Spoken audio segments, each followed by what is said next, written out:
Alright, so today we're here just to do a really quick overview of the Ronin S that just got released. Just my take on it and my experience so far. So pretty much we're just gonna go over the good, the bad, and the ugly of the Ronin S. My experience of using it and what I have encountered so far. Obviously, the technology is a really great technology. Everybody's raving about it. Of course, nothing is perfect. There's always some kind of a flaws here and there on these things. So I am going to be talking about how good it is and my issues that I have encountered while using this gimbal so far. All right, so we'll start with the overall the goods. The build quality of this Ronin is extremely well. Like, it is built really well and very sturdy to a point where I can see myself using this thing for a very, very long time. Overall build quality, no problem. Battery life is excellent on this Ronin S. Balancing it is just like every other gimbal. You still have to take your time to balance it. Now, as you can tell, I am using the G Master on this gimbal. The reason I'm using the G Master 24-70 is because I wanted to see how much payload this can handle.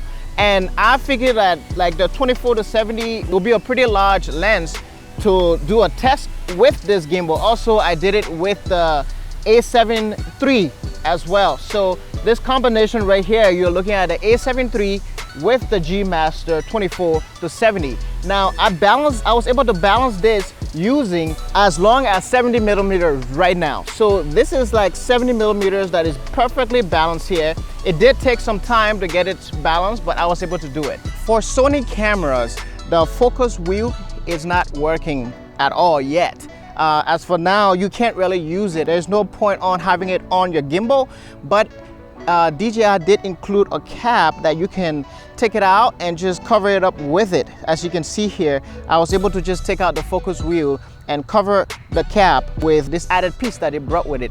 So on both of mine right here, as you can see, it's I just took out the focus wheel because I have a Sony camera and it's not working with Sony so far.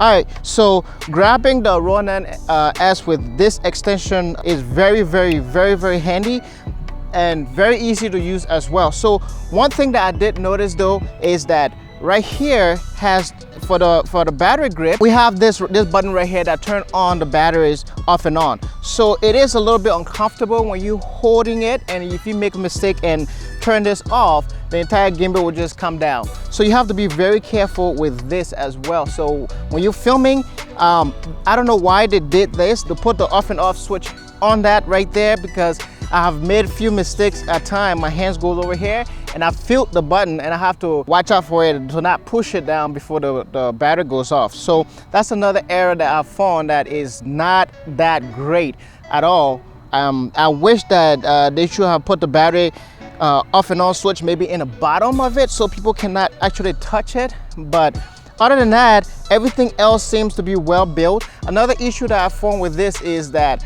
the infrared for Sony cameras and Canon cameras, you have to use the infrared cable. So in using this, you actually have to get this infrared cable right next to the infrared on the camera before you can actually trigger the off and on recording button on here. If you don't have the infrared cable pretty close to this, very high chances you won't be able to trigger the recording switch off and on. To turn on the infrared setting on the camera, you have to go to the toolbox and then go down to 3 of 7 all the way down to remote, and then turn that on.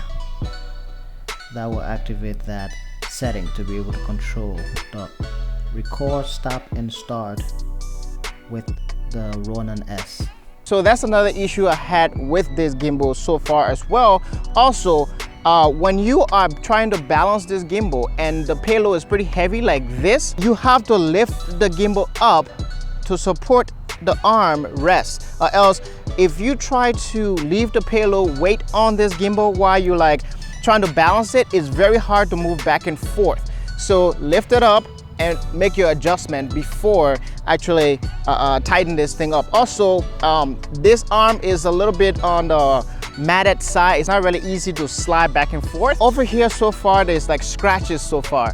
So that's another issue that I'm finding with this gimbal, is that it's very easy to scratch if you're not lifting up your payload before making some adjustment. Other than that, I haven't found anything that's wrong with it yet. Coming back to the infrared, if you are trying to record panoramic or have to activate this to take few pictures by itself, if this thing is not connected appropriately when you are taking your panoramic shots, it will not trigger. It will just move and the camera will not trigger. So you have to get your phone and this infrared close to your gimbal for it to trigger. I will keep you guys posted on what I have found so far with this gimbal as I use it. Until then, I will see you guys in the next one.